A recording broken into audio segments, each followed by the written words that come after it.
जिन्होंने आप अपना बहुमूल्य समय निकालकर इन ग्रामीणों के बीच अपना दो शब्द रखने का प्रयास किए और समाज को सुधारने का प्रयास किए। सबसे पहले मैं प्रणाम करना चाहता हूं उस मां को, उस पिता को जिन्होंने ऐसे समाज सुधारक पुत्र को जन्म दिए।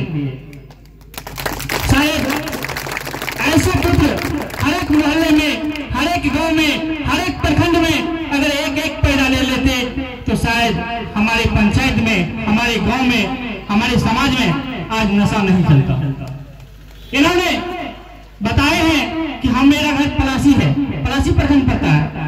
अब सोचने वाली बात है हम लोगों के बीच कि सर पलासी से आकर के सिक्टी में हम लोग को उजागर कर रहे हैं कि नशा नहीं करनी चाहिए। क्या हम लोग के गांव में ऐसे कोई व्यक्ति नहीं थे?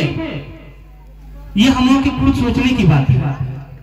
अगर इन्होंने वहां से आकर के अगर ऐसा पहल चलाया है तो हम सभी ग्रामीणवासी को कम से कम ये तो सोचना चाहिए कि अगर सर ऐसा कदम उठा रहे हैं तो कम से कम हम भी इसके सहयोग करें।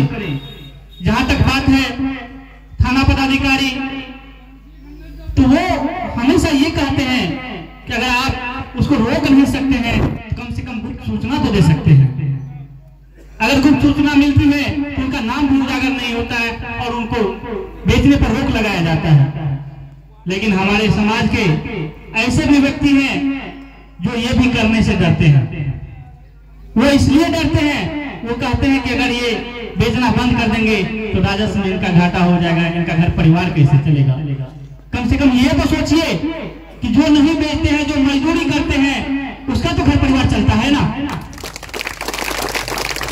वो 300 रुपया कमा करके अपने पूरे परिवार को खुशहाल रखता है, लेकिन जो 3000 रुपया पर डे कमाता है दारू बेच करके, वो हमेशा कभी बांस की झाड़ी में, मक्का के खेत में, तो कहीं अनेक जगह जहां नहीं रहना चाहिए आदमी को, जहां जानवर भी जाना पसंद नहीं करते हैं, वो वहां जाकर के वहां से दारू लाते हैं।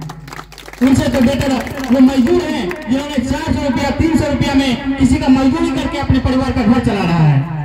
कम से कम उन लोगों के लिए तो तालू बजा दीजिए। मैं अली बाबा को एक बार फिर से सलाम करता हूं कि आपने जो कदम बढ़ाए हैं इसमें हमारे एसएचओ साहब भी आपके साथ हैं, सीओ साहब भी साथ हैं, और जहां तक कि ये जितने भी गणमान्य व्यक्ति बैठे हुए हैं, मैं आशा नहीं पूर्ण विश्वास दिलाता हूं कि हर संभव ये लोग भी प्रयास करेंगे कि आपके बातों पर हमेशा खड़े उतरे। इन्हीं सब शब्दों के साथ मैं अपनी वाणी को विराम देता हूं। जय हिंद, जय हिंद। बहुत बहुत शुक्रिया, धन्यवाद।